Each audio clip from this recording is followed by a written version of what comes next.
This is Reverend Deborah Hafner again. Welcome to this session, Unit 6, on preaching on sexuality issues. People sometimes ask me, why should we preach about sexuality? I mean, who comes to church to hear about sexuality? And I think that there are a number of reasons it's important for us to talk about a full variety of sexuality issues, many of the issues we've discussed so far in this class. One of the things that's most important is that as people are in our congregations, we can break the silence about sexuality that so many grew up with in the denomination that they came from. We can let them know that we can talk about sexuality, that sexuality is sacred and belongs in a congregation setting. Certainly some of the Bible passages, those of us who use the Bible in our preaching, have direct references to sexuality.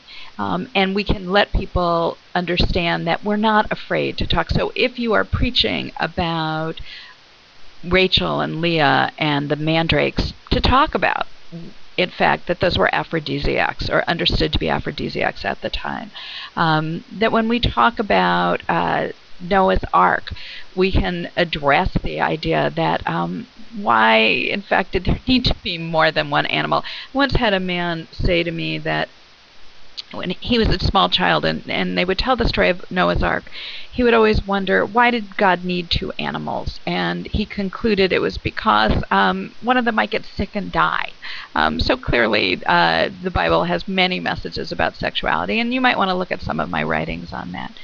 But it also demonstrates that we're comfortable talking about sexuality issues, and if we address issues from the pulpit as they come up, it lets people know that we're also there to talk to them about pastoral care.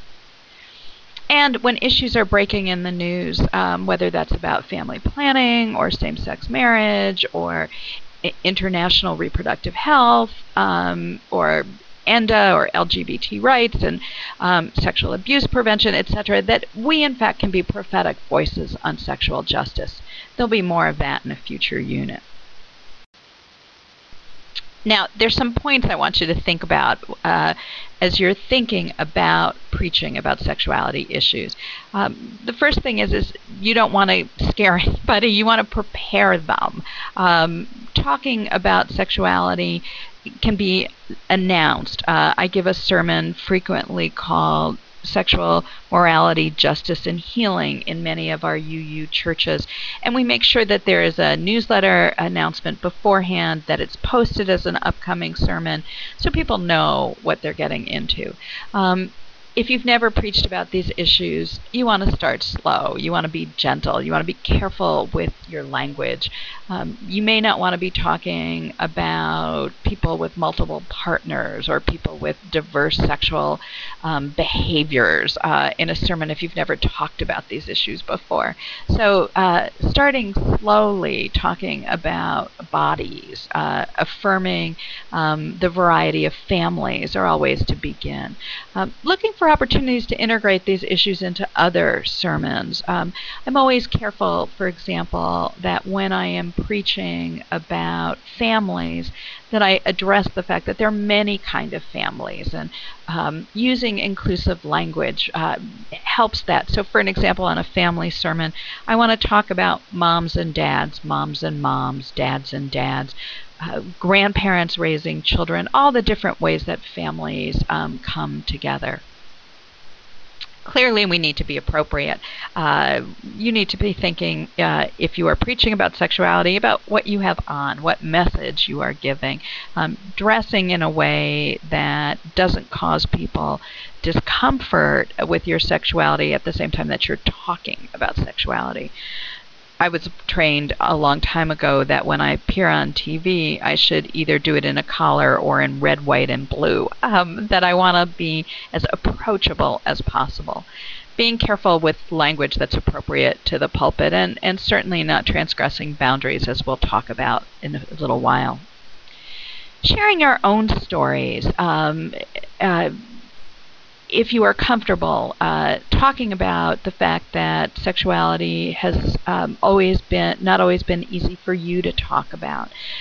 I gave a sermon a year ago where I talked about the sexual assaults I had survived.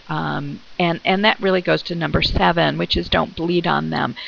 It was a long time ago that those were part of my life. I was able to talk about them now in a way that perhaps if it was a current issue, I might have more difficulty talking about. If you're struggling with infertility, if you're struggling with intimacy in your own marriage, it's really probably not appropriate for you to be trying to share that as you struggle. But as issues get put down, we can talk about some of those past stories. Not pretending you're perfect means that I think that we need to let people know that we struggle, we question, we have tried to come to grips that maybe it's not so easy to talk about some of these issues. I think often clergy, particularly those clergy who are in couples, sometimes give people the false idea that we're in perfect marriages, perfect families, and it's important for us to not pretend that we're perfect and have it all together. Looking for special reasons to do services can help us. If it's December 1st, looking at World AIDS Day, for Mother's Day, perhaps doing one of the Religious Institute's Rachel Sabbath, or using our Congo Sabbath materials to talk about domestic violence. Thinking about, as the year goes on, what are some topics you can use, and reach out for some more resources. I'm going to give you a few minutes to read this slide on inclusive language. Using inclusive language is a way to signal our openness and welcome, but it also practically engages people in the language that we use.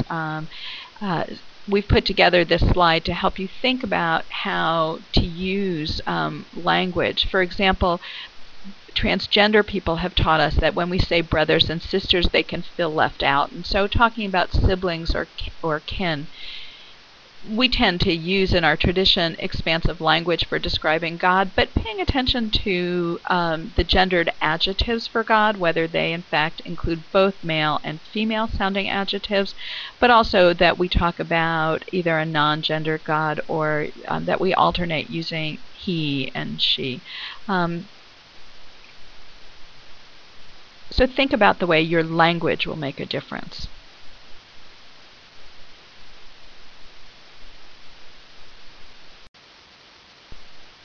In addition to preaching, there are other ways to integrate sexuality-related issues into worship. We can name them in prayers. We can put them in our joys and concerns reflections.